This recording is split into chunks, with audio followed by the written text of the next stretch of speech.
Ha? Gusto nyo ba na ang inyong longing will really be satisfied and be filled by God's providence? Simple lang. Ibaba mo talaga sarili mo. At pupunuin ka talaga ni God. Amen? At yan po ay isa sa napaka-importante na spirit. Marami po akong naka-line up ng mga mensahe.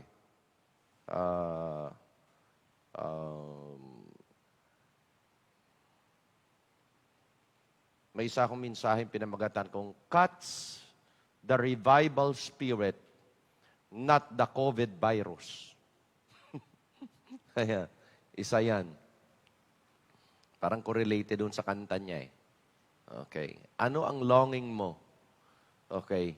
Your spirit are excited and revived or gusto mo COVID-19? Mahawaan ka. Okay.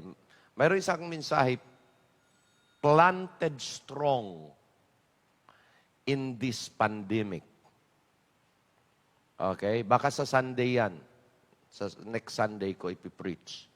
But i-anticipate na po ninyo yan because I really believe that this pandemic has a good purpose for every believers. At pag hindi ka babaguhin nito, aywan ko na lang. Aywan ko na lang. Kung hindi mo i-recognize na, everything will just be as nothing. Kung hindi ka talaga fully dedicated and surrendered sa Panginoon, ang buhay na ito, walang katiyakan talaga. Okay? So, sa hapong ito, kung kayo naka-ready na, can you open your Bible now? Do you have your Bible? Okay? Open your Bible in the book of Hebrews chapter 2. Alam nyo na ang versikulong ito. Marami ng mensaheng na ipipreach dito eh. Okay? Hebrews chapter 12, verse number 1 and verse number 2. Sabi dito,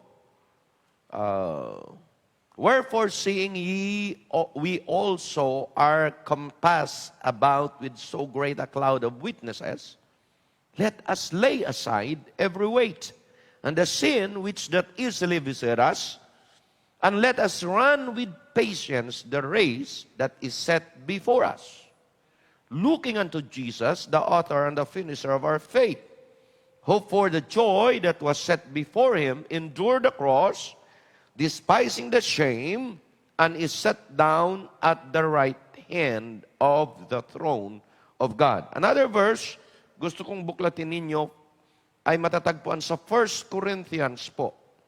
1 Corinthians, chapter 9, verse number 24 at to verse number 27. Ang sabi po dyan, know ye not that they which run in a race run all, but one receiveth the prize. So run, that ye may obtain. And every man that striveth for the mastery is temperate in all things. Now they do it to obtain a corruptible crown, but we an incorruptible. I therefore so run, not as uncertainly, so fight I, not as one that beateth the air, but I keep under my body and bring it unto subjection, lest that by any means, when I have preached to others, I myself should be a castaway. Heavenly Father, Lord, I pray that once again we cling to your wisdom and your understanding. We ask the Holy Spirit to speak in our hearts, Lord, and let your word accomplish its purpose. I pray, Father, that you will be the one that will anoint these lips and mind, because, Lord, we know na without you, we can do nothing.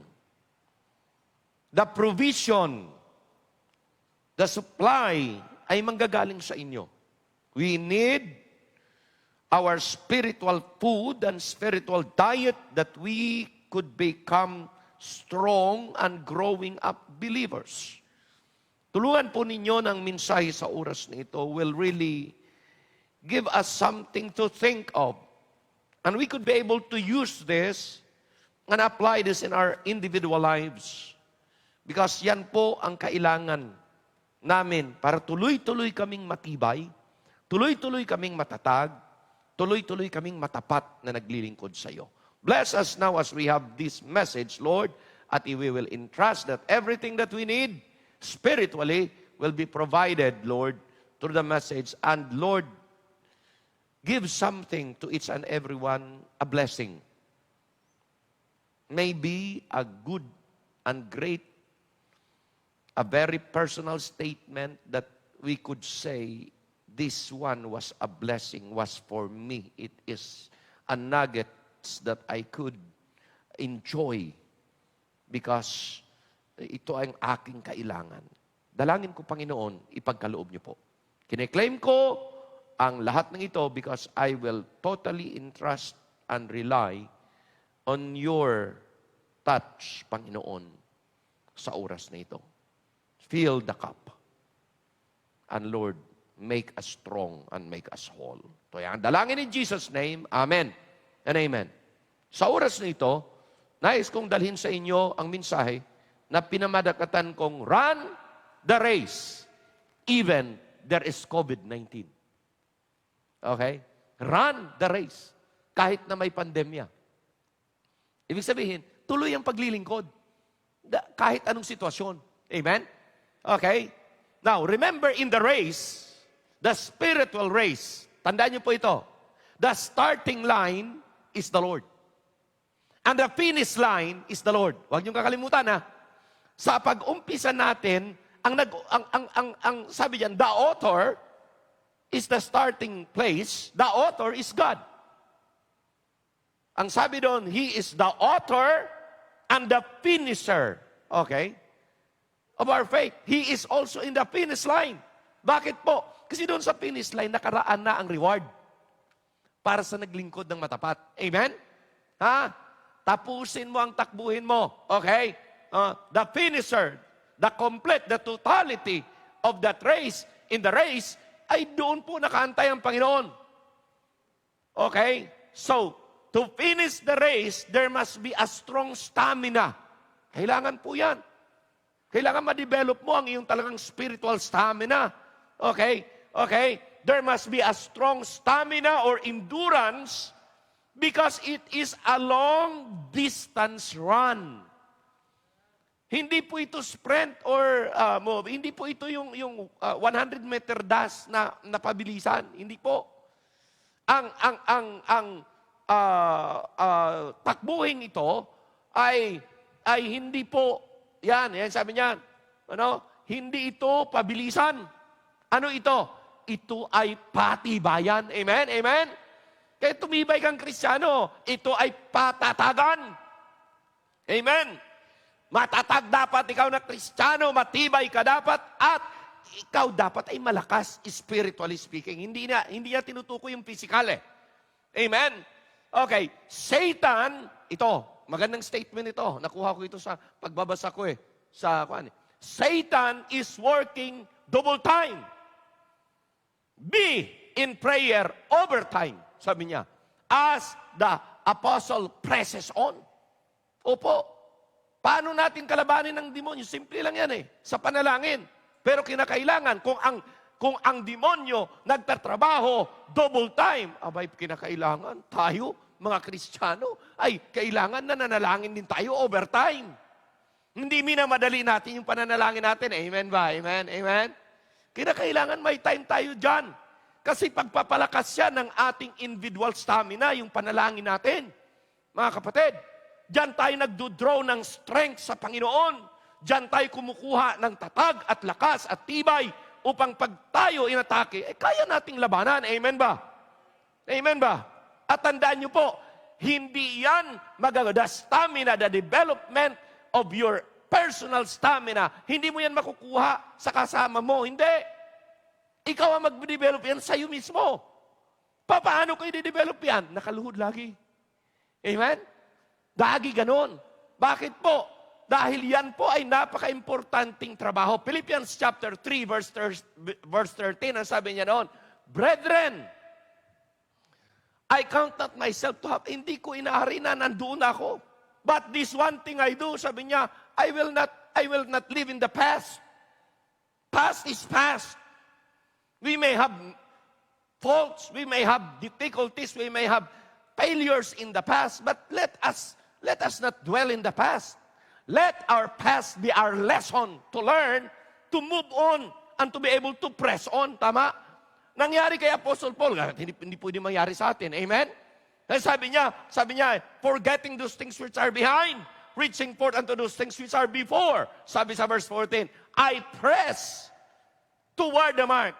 I keep on pressing on, moving on. Amen? Hindi ho ako tao na urong-sulong. Amen? Biglang sumulong ng konti, tapos babalik ka na naman uli. Hindi ganoon. Keep on pressing on. Yun ang spirit ng isang mananampalataya. I must keep on growing. I must keep on serving the Lord regardless of the pressure and the situations. Amen? Okay? Bakit po? Because may prize at the end of the race. Amen? Okay? Verse 15, sabi niya, let us therefore, as many as be perfect or mature, be thus minded. And if anything ye be otherwise minded, God shall reveal even this unto you. Mga kapatid sa pananampalataya, habang nandito tayo sa buhay na ito, there are so much to achieve, there are so much to learn, there are so much ground to cover. Kaya tuloy-tuloy ang paglilingkod. Bakit po? Marami pang nakalaan sa dako paroon ng buhay ninyo, ng buhay natin lahat, na magagandang nakalaan pa. Pero kung we will just settle in dito, abay, pambihira, hindi ka makapasok sa promised land. Pambihira naman. Amen? May nakalaan pang magaganda. Higit pa kaysa mga magandang naranasan natin ngayon. Okay? So, keep on moving lang. Amen? Okay? Yun ang sinasabi ni Apostle Paul. Okay? Ang demonyo, I will really try to hinder you not to move forward. Totoo yan. Gagawa siya ng lahat ng mga, yung mga hindrances ba? Yung mga yung mga hadlang, yung para ano? Para hindi ka makamove on. Gagamitin niya lahat. Para ma-delay ka to keep on and pressing on. Kaya pag ikaw ay ma-drive away doon sa pinaka-focus of moving forward, you will settle down dito. Ang iba, naka-milya-milya dang nauna, ikaw dito pa rin. Bakit po? Kasi nakulelat ka, nahuli ka dahil nagpa-bother ka dito sa mga bagay-bagay dito na kung saan ginagamit ng demonyo para ikaw ay hindi makamove forward. At yan po ay kinakailangan nyo bantayan. I cannot guard your life. You must guard your own. No one can do that. Ikaw lang. Kaya ikaw mismo ang magdetermina yan. Okay? Now, tuloy tayo. Okay? The preparatory. May importance. Sa ano pong takbo, sa ano pong trabaho, may paghahanda talaga eh. Okay? Kahit na po sa inyong mga karir, kailangan paghandaan nyo eh. Aralin talaga. Okay, so, ano sabi niya? Okay, verse 1, sabi niya, okay, wherefore seeing we have this, sabi niya, okay, we have so great cloud of witnesses. Who are they? Yun ang mga spectators. Who are they? Those are the people who run the race before. Pero tapos na sila. Bakit po? Kasi, nandun na sila sa langit eh. Sila po yung nagmamasid sa atin. Nandoon po sila. Kaya, sila po yung ating, antag to? Yung mga cheer people. Okay? They were the one that pushes us and urges us to keep on moving. Don't be distracted. Don't be delayed. Amen? Kaya, kinakailangan. Okay? Kaya sabi niya, let us do this. okay, there was a cloud of witnesses over there who ran the race before. Makinig. Iniisip-isip ko, sino kaya itong mga cloud of witnesses na ito? They were the people who ran the race before. Pero nais kong sabihin po sa inyo ito, as I'm just evaluating, na yung cloud of witnesses na yan, marami din ho dyan palagay ko, nag-delay ang iba. Hindi na nakatakbo ng tuloy-tuloy. May mga iba dyan, nag-backslide eh. Pero wala, kahit na backslider ka, punta ka naman langit eh. Nanuhan niyo ibig sabihin? Kaya, alam nila, ang kalagayan natin na tumatakbo. Bakit? Kasi danas din nila eh. Mayroong mga iba dyan, fall by the wayside, maybe nadapa, ganyan. Kaya pag nadapa, maybe yung ikaw din nadapa. Hey! Bilis! Nadarasan ko yan! Bangon! Tindig! Tuloy! Amen? Bakit po? Kasi some of them have experienced also what we are experiencing right now. Kasi nandito pa tayo. Naunawaan nyo? Okay?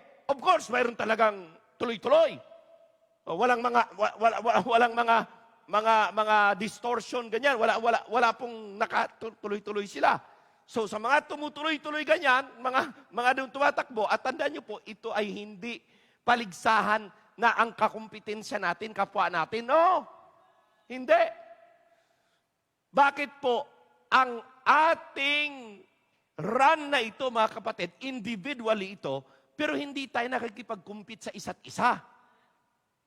Kung di we are competing against time that the Lord has given upon us, the life that the Lord entrusted upon us is the one that we are competing with, the time. Kaya kinakailangan, walang madelay. Nasa sayo kung marami kang nasayang na oras, o mayroon kang maraming nasave na oras na marami kang na-accomplish. Naunawaan niyo ibig sabihin? Amen? Kaya, mga minamahal ko, kinakailangan maintindihan natin ito. Now, tuloy-tuloy lang. Okay, kahit na mabagal, pero tuloy-tuloy. Hello? May iba, napakabilis. Bigla namang tigil.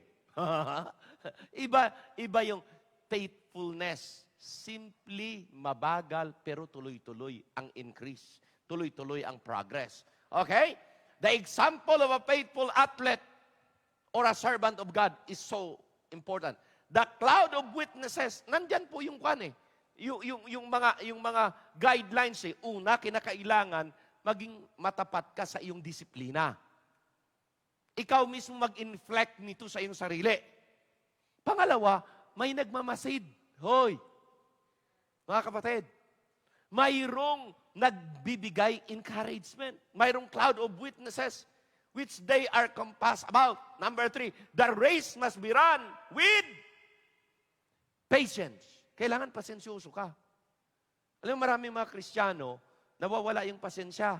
Kaya pagkawala ng pasensya, dahil gusto ka agad nagmamadali, gusto niyang i-shortcut, ang nangyayari, alam mo kung ano? Mapapahamak ka lang. Amen? At doon, open times, nadi-discourage.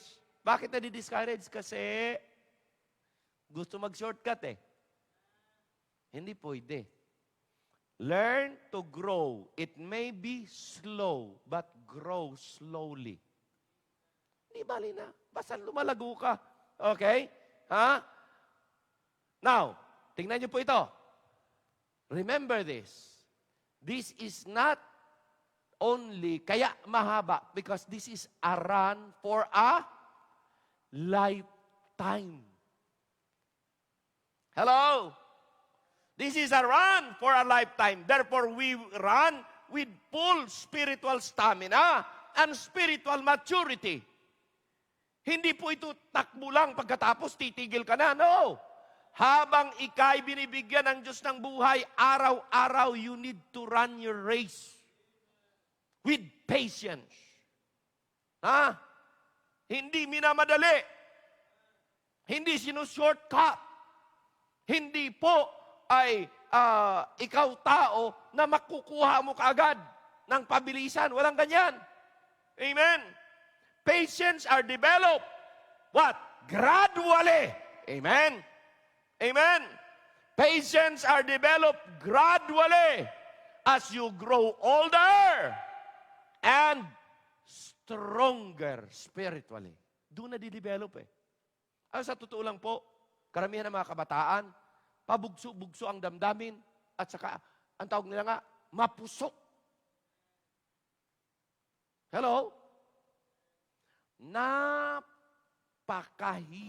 pa ng damdamin. Naakala niya talagang okay na okay. Bakit po? Alam nyo, pag ikay bata pa at natuto ka earlier na magiging mahinahon sa paggamit ng iyong damdamin, mas safe ka. Mas matured enough ka to handle it. Hello? Bakit po? Because likas na sa mga kabataan na talagang ang damdamin ay napakainit. Na pag nagkamali, sisi, pero wala ka na magawa. Wala na. Bakit po? Nasira na eh. And, sabi ko nga sa inyo, I know what I'm talking. Because ako rin ay dumaan ng pagkabata. Ganun nga naman talaga ako. Sa edad na ganyan. Ako, masyado akong mainit. Masyado akong mapusok. Masyado akong competitive na tao. Masyado akong mataas ang pangarap. Pagkatapos ayaw kong malamangan. Pag may nakauna sa akin, lalampasan ko yan. Mas magaling ako dyan. Tama, hindi? Ganun ang yun talagang damdamin ng mga kabataan. Eh. Okay? Alam niyo, sa katagalan, pag tumanda ka na, doon na makita pambira, ang dami kong mga mali. Oh. When you look back ba? Dapat ito, hindi na ko nagawa yan. Bakit po? Kasi pag tumanda ka na, nagiging spiritually grown up and mature ka, pagkatapos ang mangyayari, madali na lang. Mahahandle mo na ang damdamin mo. Pag nag-grown up ka na. Opo, hindi ka madaling magtampo. Walang nag-i-amen na. Amen? Hindi ka, nagpupururot kaagad. Bakit po? Kasi, matanda na nga eh. Mga bata, alisan mo lang ng konting bagay. Naku, magdadabog na, magkakwan na. Naku, wala na. Hindi kita batay! Wala ba kayo batay ngayon? Bata yung gali. So, katanda-tanda mo na, pero ganun pa rin. Hindi kita batay. Galit ako sa'yo. Galit ka sa buhay mo.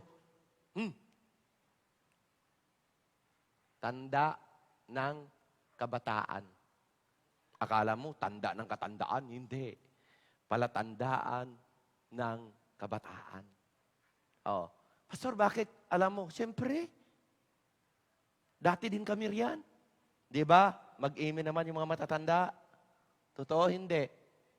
Marami din tayong mga mali. Kanitan, eh. Oh. Di ba, Brad? Ayan. Ayan eh. So, tatandaan nyo, develop that. Sabi ko nga sa inyo, mga kapatid, the younger you develop your spiritual stamina, the safer. Tama ba yun? Safer? Mayroong ba ganyan? Na term? Mas safe ang inyong spiritual life. Totoo po yan. Opo. Pero the more na ang tagal-tagal mong hindi na-develop ang inyong spiritual stamina at growth sa Panginoon, ang hirap mong mapaglabanan ang lahat ng mga offer sa mundo. Maniwala kayo sa hindi, it's reality ng buhay. Kaya nasabi namin sa inyo yan because nadanasan din namin ganun eh. Opo. Nadanasan din namin ng ganyan. Okay? So, patience are developed when? Gradually. Hindi kagad-agad. As you what? Grow older and spiritually stronger. Amen? Amen? Amen? Okay. The crowd of witnesses says what? Go on. Move. Tuloy. Run well. Run faster. Press on. Push harder. Move forward. Go higher. Go extra mile in your run, in your service to God. Why po? Kasi alam nila yan eh.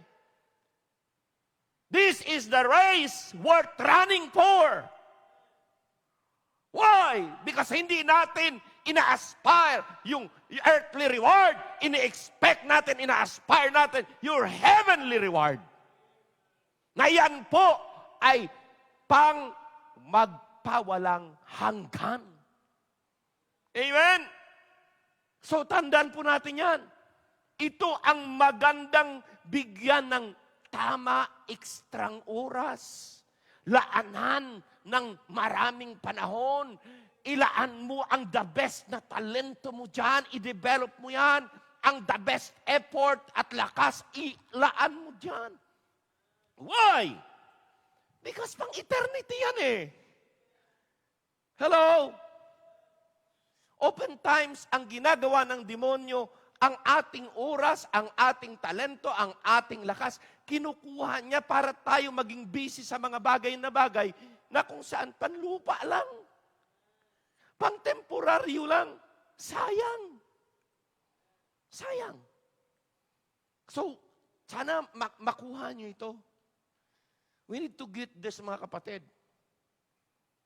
Sabi ko nga sa inyo eh, siguro kung gusto ko lang, kung gugustuhin ko lang talaga, na earthly things ang mas priority sa akin, hindi ako nagpastor eh. Sa totoo lang. Pero iniisip ko talaga, makamtan ko man ang buong sanlibutan, hindi naman ako naglilingkod at wala naman ako sa kalooban ng pera, what is the use? Lugi at the end of life. Actually, kayo, hindi naman kayo tinatawag magpastor. At ang mga babae, hindi naman tinatawag magpastora. Although may iba nagpapastora. Hello? Pero sa totoo lang, mga minamahal ko, kayo mga na-raise na sa simbahan, tingnan nyo. Kung hindi totoo ang punto ng inyong pastor. Because I know. Kaya, tinutuya ako ng mga kaklase ko, magpapastor ka, Sai? Oo, magpapastor ako. Talaga? Para sayang yung abilidad mo. Sayang yung ganito, sayang yung ganyan. Maglingkod. Wala. Basta tapos ko ng aking pag-aaral nito dito. Sabi ko, proceed ako sa Bible College. Yung aking mga kaklase, naging professional. Opo, may mga kaklase ko, 2, 3 kaklase ko naging pastor dahil sa patutuo ko. Pero, ang 2, pastor ng Baptist, ang isa pastor ng Protestant Evangelicals. Oo. Pero you know what?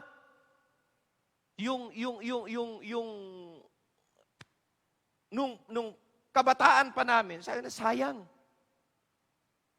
Pero sa akin kasi, ang naintindihan ko, ang salita ng Diyos, bakit maging sayang? Na ang aking punterya for eternity sa kanila. Nanuhan nyo, ibig sabihin? There was a time na umuwi ako. Tamang-tama. Si Pastor Joe may namatay. May namatay. Nanay ng isang nag-attend sa church na attorney. Sabi ni Pastor Joe, Sai, ikaw mag-preach doon. O di ako mag-preach, sige. Isa likod ng high school, nag-aral ako. Ang nandoon yung aming principal, assistant principal. Ngayon, principal na siya. Nung time na yan. Tapos yung aking teacher sa grade 4 at teacher sa social studies sa high school. Nandoon. So, nung una, di nila ako nakilala. Nung inintroduce ng ganyan, sabi nung, ito ba yung si Cyril? Okay? Pinatanggap ko sa Panginoon na oportunidad. Bakit? Tapos, in-appreciate ko.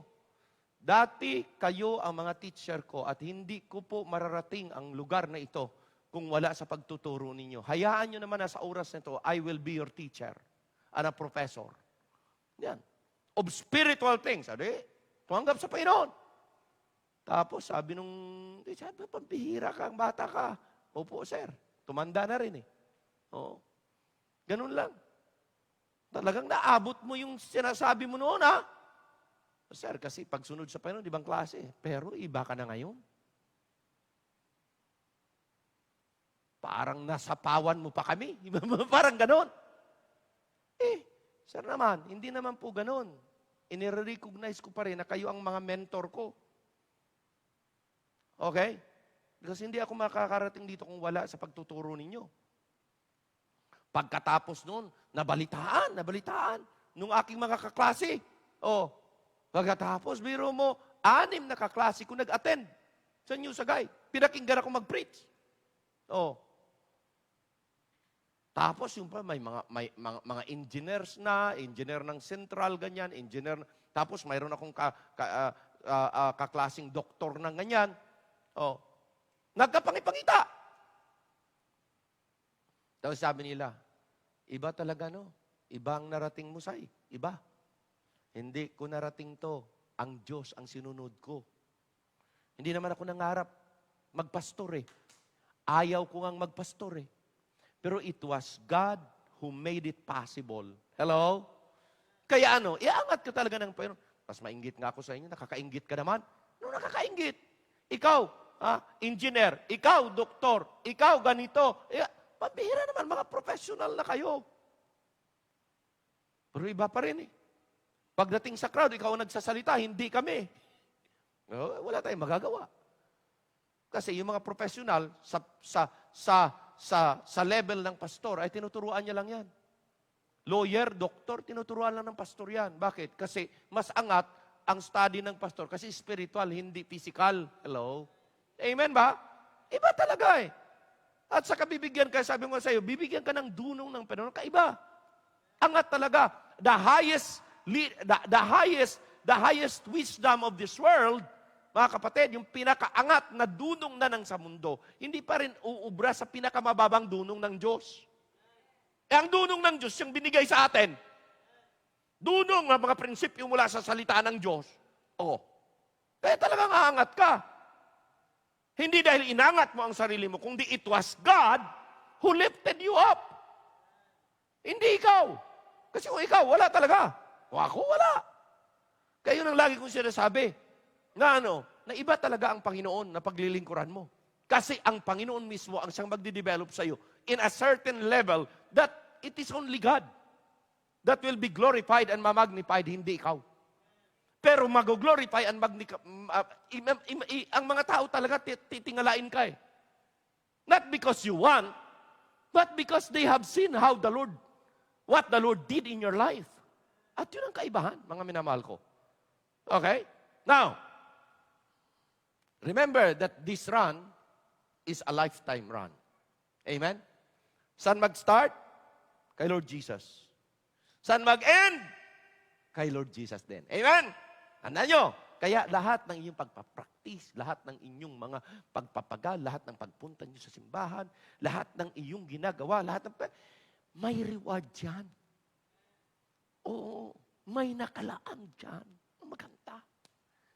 Kaya pagyamanin at pagbutihin pa natin, yan ang lagi kong ini-emphasize sa inyo dahil yan din ang buhay ko.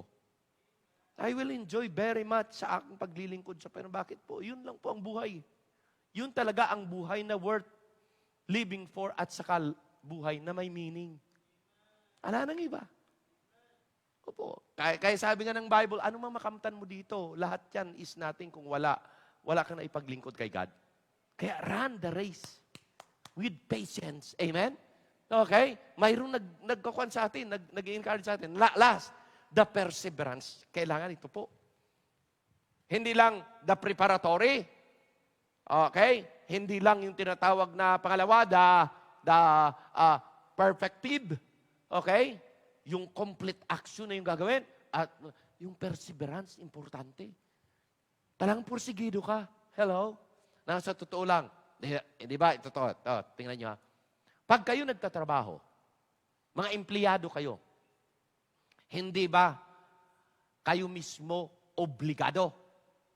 Obligado pang pamasok kahit na may sakit ka. Totoo hindi? Kahit na masama papakiramdam mo, obligado ka. Dahil pag hindi, masama record mo.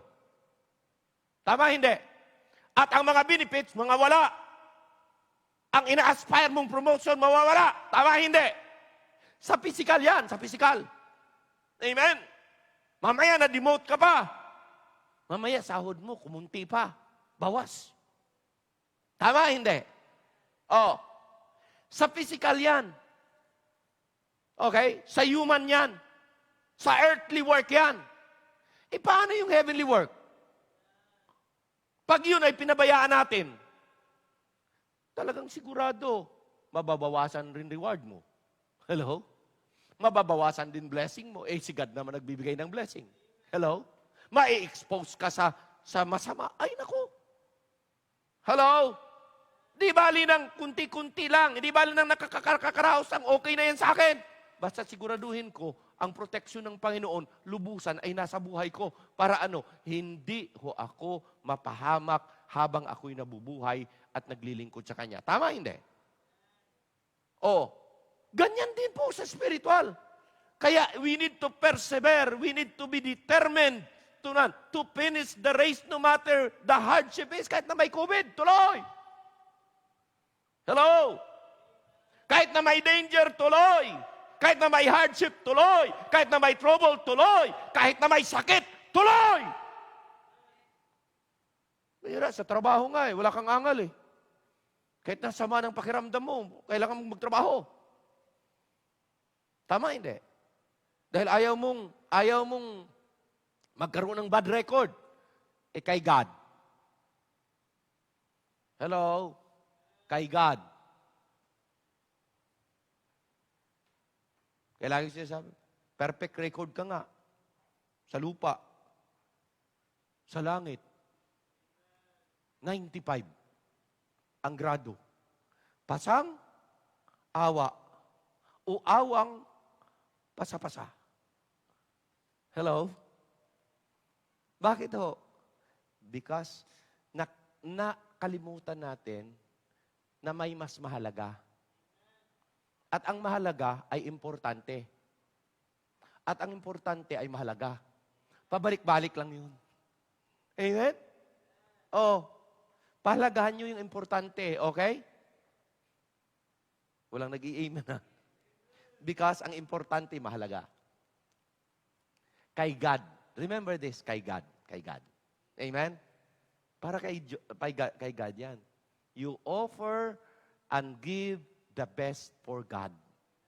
Because siya naman ang nagbigay sa iyo ng life. Hello? Siya din nagbigay sa iyo ng katawan. Siya din nagbigay sa iyo ng trabaho. Siya din nagbigay sa iyo ng dunong. Sa kanya lahat Therefore, mga kapatid, make sure God is focused. Yun po ang pinakauna. Huwag niyong kakaligtaan. You need to learn to love the Lord thy God. Diba? Yun ang lesson natin noong nakaraan.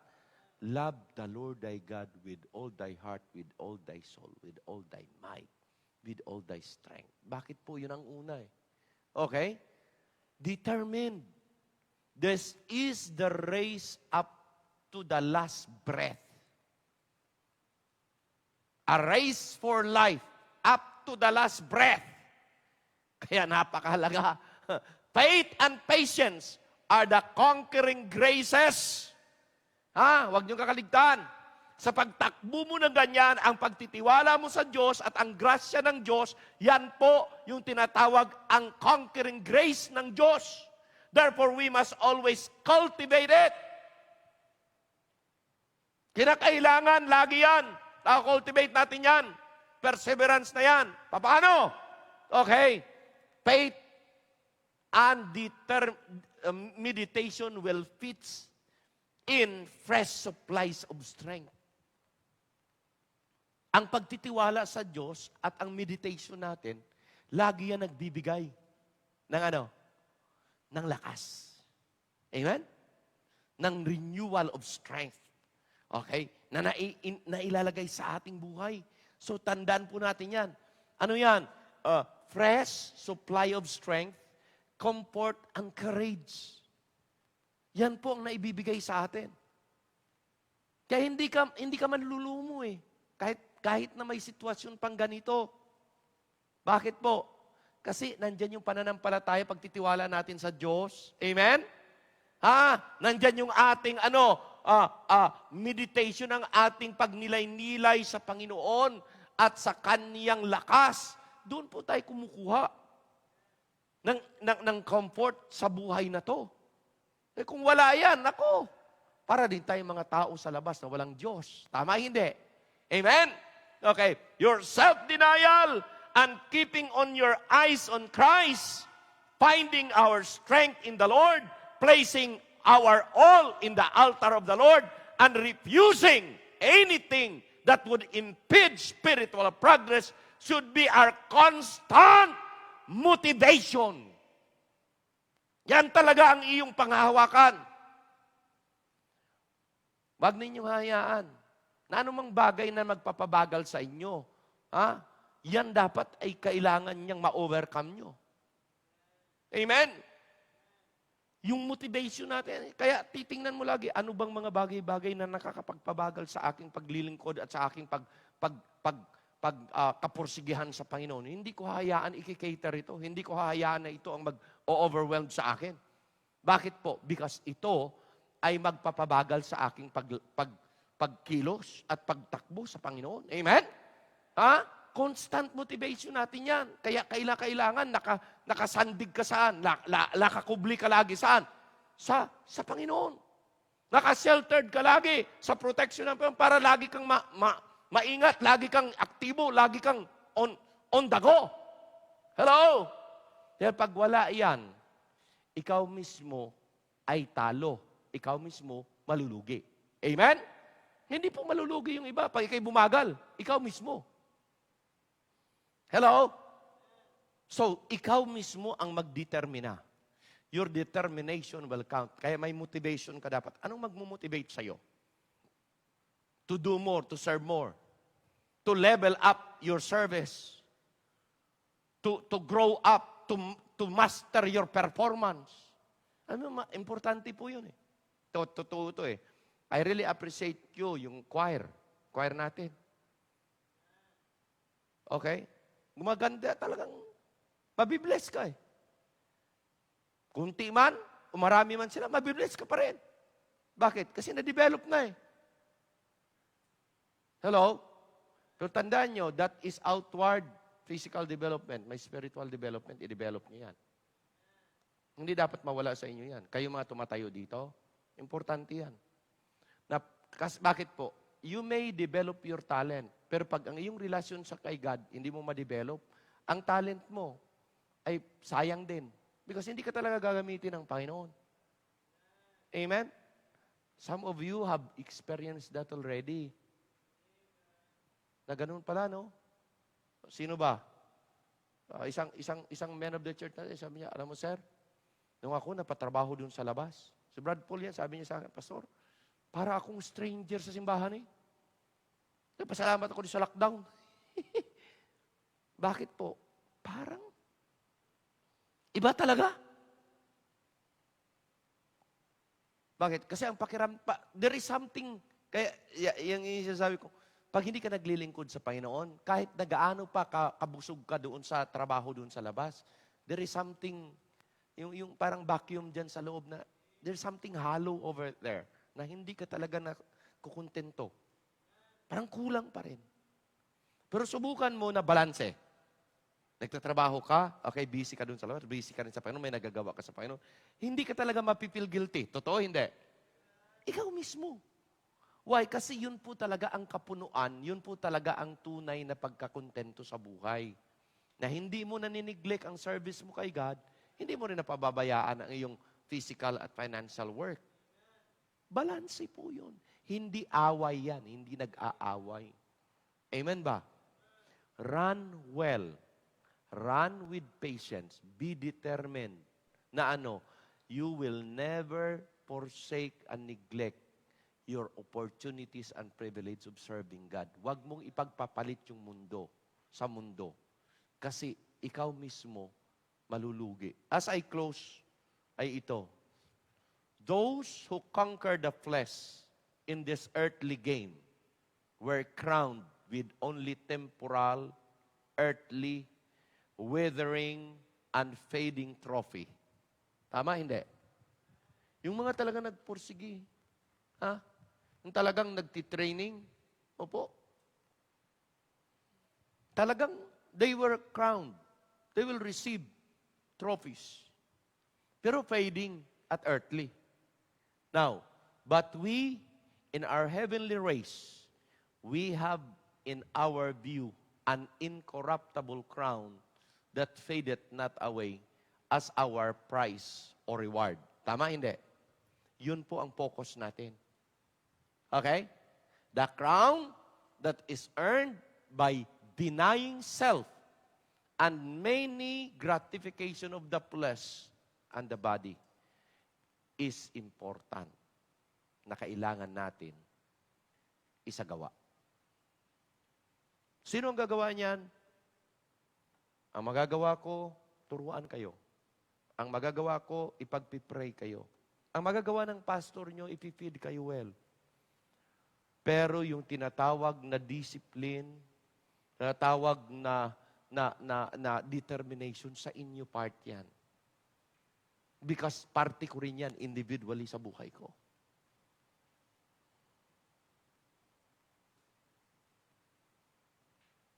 Hindi ko magagawa yan para sa mga anak ko. They must run their own race. I cannot make that for them. Amen?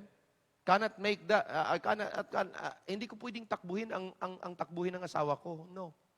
Individual yan eh. So, anong gagawin natin? Hindi tayo in competition to one another, but we are as a team running together for the advancement of our spiritual life and for the ministry. I hope and I pray na naunawaan nyo ang aking pinupunto sa kahit na sa sitwasyon natin, hindi dapat yan magpa-slow down sa pag-serve natin kay God. In fact, sa isang mensahe ko, while I'm thinking and I'm working it out, isa sa tanong ko sa sarili ko ay ito, ano ba ang mabuting ginawa ng pandemyang ito sa akin? Nandyan yan sa isang mensahe, maririnig nyo yan. Makinig kayong maigi. Kung walang ginawang mabuti sa inyong pandemyang ito, and you do not grow up and learn from this pandemic, there is something wrong with you. Baka insensitive na kayo. Baka kalos na yung puso nyo. I should not be a person as the same. Kasi sa sitwasyong ito, pambihira. Anytime, we will be in trouble. Anytime, we will be infected. Opo. Kaya yun ang tinatanong ko, Lord. Anong itinuro mo sa akin that will make me strong? Baka sa sunod na preaching ko, yan ay planted strong eh. Baka nandoon yun. There should be. Biro mo, yung pandemyang ito, pahiwatig na ng Panginoon ito, para bagang warning na, warning sa buong mundo. Pero mo, yung mga tao parang walang pakialam pa rin, hindi pa rin bumabalik sa Diyos. How much more Christians? Kung ang iyong pananaw at ang iyong pamumuhay ay babalik ka pa rin sa dati na may binigay ng mga pamamaraan ang Panginoon sa iyo, kung napakadoon pa rin ang focus mo sa mundo na pinatigil na nga ng Panginoon lahat, at hindi ka pa natuto, ano pang pandemya ang kailangan ipadaan sa iyo? Ano pang grabing pandemya ang kailangan maranasan? Ma-realize mo na, teka, napapabayaan ko si God eh. Ano pa ang kailangan para ma-realize mo, teka, God muna ang una? Hindi pag-aaral ko, God muna. Hindi trabaho ko, God muna. Hindi business ko, God muna. Bakit po? Kayang patigilin ni God eh. Lahat eh. Pati nga simba, pinatigil eh. Kaya, hindi ko alam kung anong araw yun, hindi ko makatulog. Tapos, I write down kasi may mensahe kung hindi pa nagagawa na bubuo. Tapos yun, nasulat ko, anong tinuro sa akin ng Diyos sa pandemyang ito? Nandito pa to. I can learn more. Lord, let me be sensitive. Teach me more. Pero hindi na ako ang dati na bago ang pandemyang ito, hindi na ako ang dating yun. Bakit? Because I learned something dito that make me realize na there are some things that I need to adjust for the sake of the Lord and His work. Kung hindi ninyo nanood yan, ewan ko lang. Pero ako, maniwala kayo mga kapatid. Even my preaching was changed. Oo. At marami pa gagawin si God. Pero kaya nga sabi ko, kung hindi ako matitinag sa pandemyang ito at ganun pa rin ang ginagawa ko kaysa dati, anong kailangang pandemya pa? Anong kailangang virus pa ang kailangan? Bago ko masabi, Lord, opo, naunawaan ko po. Amen ba? Tumayo ho tayong lahat. Kaya sabi ko, pag-iigihin ko pang paglilingkod ko, pag-iigihin ko pang takbo ko, lalo kong aayusin ang relasyon ko sa Diyos, lalo akong malapit sa Panginoon. Bakit po? Kasi ang aking kaligtasan, ang kaligtasan ng pamilya ko, ang kaligtasan ng mga membro, nasa kamay ng God yan eh. Wala sa akin eh. The closer I be with the Lord, the safer my life would be. At sana tingnan niyo po yan. At makita niyo yan. Heavenly Father, Lord, as we have this invitation ngayong gabi, kiniklaim ko po, nanawa, ang mga mananampalatayang nandito ngayon at even ang mga nanonood could learn something. Recognizing, Lord, na kami ay must keep on growing, must keep pressing on. Recognizing, God, na the control of our seasons is not in our hand, but is in you. The control of our health is in you. Wala sa amin. The control of our safety, wala sa amin, nasa sa inyo. The control of our job, the control sa aming business, sa lahat, Panginoon, nasa inyo eh.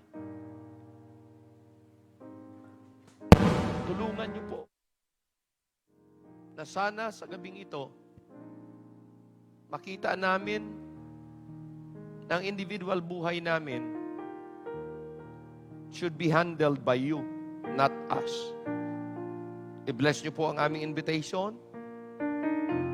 Tulungan niyo mga mananampalataya that they will be sensitive enough to say, yes, Lord, I'm learning and I will keep on growing. Bless us now as we have this invitation. In Jesus' name, amen. If the Lord had spoken to your heart, the altar is here. You hit the altar kung nais nyo. Come on.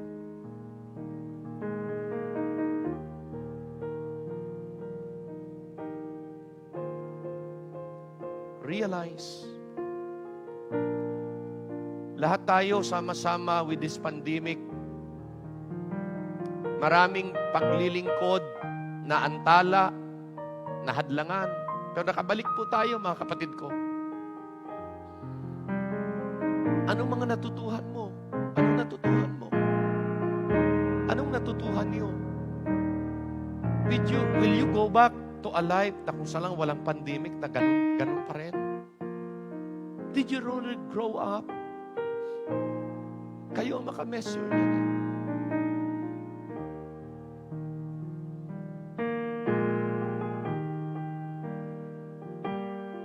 Ano ang tinuturo sa iyo ng Panginoon about this pandemic, about this virus right now? Is there any impact in you personally that you'll see, Lord, my life is not the same anymore?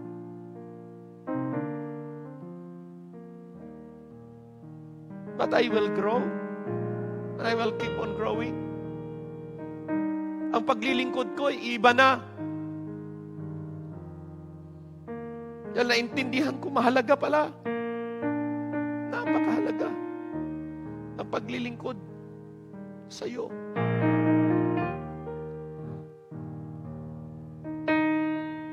Uulitin ko po yung sinabi ko.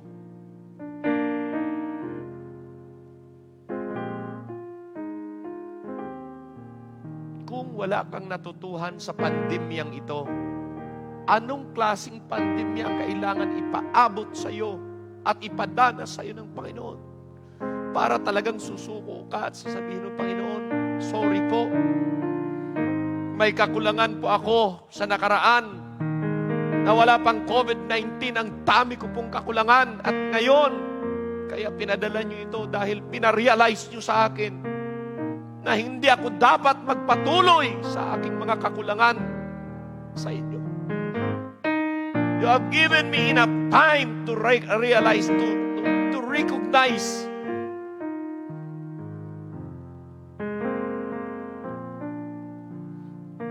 Heavenly Father, Lord, I pray that the message tonight really touch our heart,